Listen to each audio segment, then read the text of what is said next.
He says about our Nabi, a poor, hard, toiling, ill-provided man, careless of what vulgar men toil for. He's not worried about things that vulgar men toil for.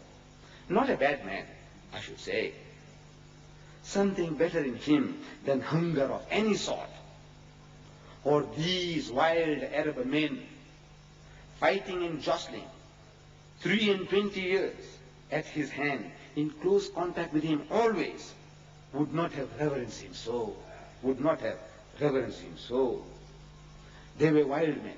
These Arabs, they were wild men, bursting ever and anon into quarrel, into all kinds of fierce sincerity.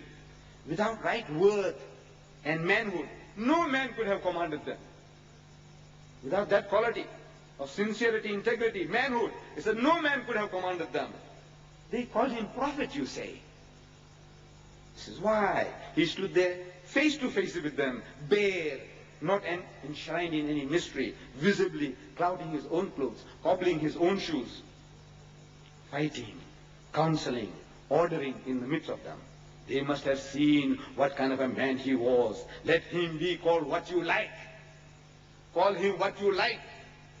No emperor with his kairas was obeyed as this man in a cloak of his own clouding.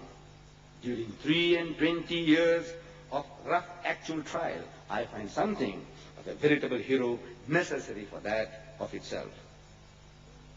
A Muslim described it, that Marde Kamil, that perfect man,